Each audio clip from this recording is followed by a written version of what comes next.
सोचकर देखिए, एक परिवार जो बर्मा में एक पूरा एम्पायर खड़ा करता है, फिर वर्ल्ड वॉर 2 में सब कुछ मतलब सब कुछ खो देता है और फिर इंडिया वापस आकर उससे भी बड़ा एक नया साम्राज्य बना देता है।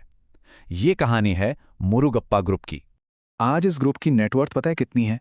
4 लाख करोड़ रुपए से भी ज्यादा। ये आंकड़ा ही अपने आप में बताता है कि हम कितने बड़े स्केल की बात कर रहे हैं।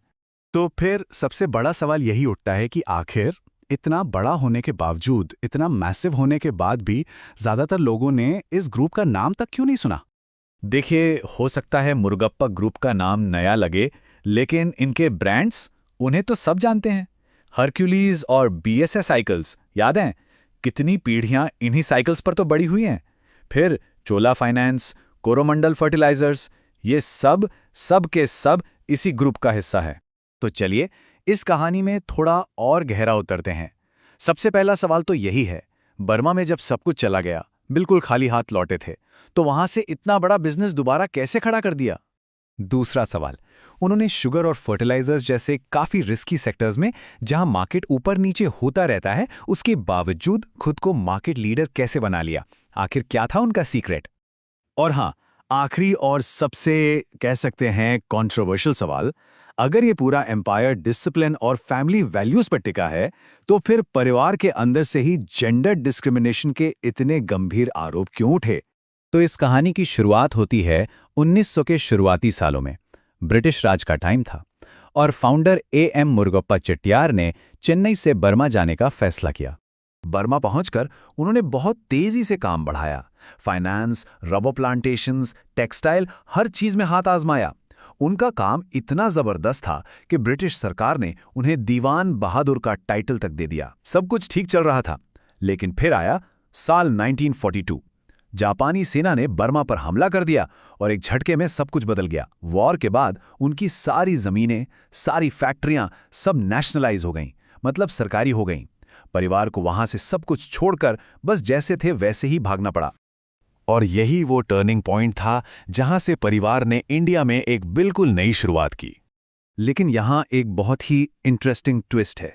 मुरुगप्पा चेट्टियार ना बहुत दूर की सोचते थे। उनका एक रूल था कि बर्मा से जो भी पैसा आ रहा है, जो भी कलेक्शन हो रहा है, उसे फौरन मद्रास भेज दो। इसका फायदा क्या हुआ? जब बर्मा में उनकी सारी फिजिकल एसेट्स, फैक्ट्री, जमीन सब चली गईं, तब भी उनका सारा कैश, उनकी लिक्विड कैपिटल इंडिया में बिल्कुल सेफ थी। तो सोचिए, यही बचा हुआ पैसा उनके कमबैक की सबसे बड़ी वजह बना, उनकी सबसे बड़ी ताकत। उन्होंने चेन्नई में जो उनका बेस था उसको हेडक्वार्टर बनाया। ब्रिटिशर्स के साथ उनके पुराने रिश्ते तो थे ही, उनका फायदा उठाया और जो उनका मेन काम था, मनी लेंडिंग और इंश्योरेंस, उसको फिर से शुरू किया। लेकिन उनकी सेकेंड जनरेशन को एक बात समझ आ गई थी कि सिर्फ एक बिजनेस, सिर्फ फाइनेंस के भरोसे नहीं रह सकते। ये बहुत रिस्की है।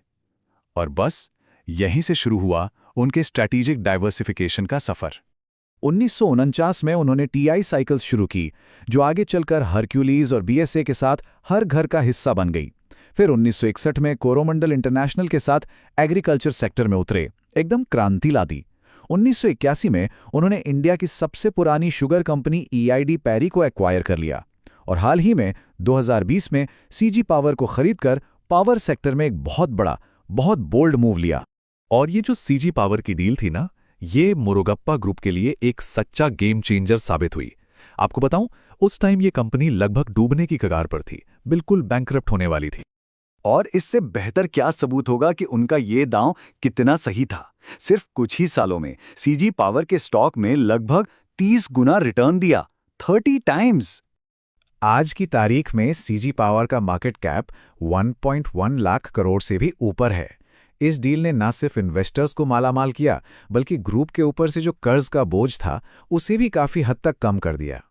चलिए अब बिजनेस से थोड़ा आगे बढ़ते हैं और ग्रुप के कल्चर को समझते हैं कि इनका काम करने का तरीका क्या है, क्योंकि इसमें इनकी ताकत भी है और कुछ कमजोरियां भी। देखिए, मुरुगप्पा फैमिली हमेशा से अपने डिसिप्लिन और वैल्यूज के लिए जानी जाती है। इनका एक प्रॉपर रिटन बिजनेस चार्टर है, जिसके हिसाब से पूरा परिवार काम करता है। इससे स्टेबिलिटी तो रहती है, लेकिन इसका एक दूसरा पहलू भी है। कई लोग मानते हैं कि ये बहुत कंजर्वेटिव हैं, नई टेक्नोलॉजी को अपनाने में थोड़ा धीमे हैं और शुगर, फर्टिलाइजर जैसे साइक्लिकल सेक्टर्स पर, जहां मार्केट ऊपर नीचे होता है, उस पर कुछ ज्यादा ही निर्भर हैं। और इस डिसिप्लिन वाली इमेज को सबसे बड़ा झटका लगा 2019 में, जब परिवार की एक मेंबर वल्ली अरुणाचलम ने पब्लिक में आकर आरोप लगाया कि मुर्गप्पा ग्रुप में औरतों को बोर्ड रूम में कोई जगह नहीं दी जाती। इस बात ने पूरे देश में सुर्खियां बटोरी और ग्रुप की प्रोग्रेसिव इमेज पर एक बड़ा सवाल खड़ा कर दिया। तो आज ये ग्रुप एक ऐसे इंटरेस्टिंग मोड़ पर खड़ा है जहां एक तरफ इनकी परंपरा है और दूसरी तरफ है आधुनिकता। हुआ यह है कि सीजी पावर की जो इतनी जबरदस्त सक्सेस मिली है, उसने अनजाने में परिवार के अंदर एक नया टेंशन पैदा कर दिया है। जो ट्यूब इन्वेस्टमेंट्स वाला वर्टिकल है, जो परिवार की एक ब्रांच के पास है, उसकी वैल्यूएशन बाकी दो वर्टिकल से बहुत बहुत आगे निकल गई है और इस वजह से अब परिवार के अंदर बिजनेस के बंटवारे को लेकर एक नई बहस शुरू हो गई है।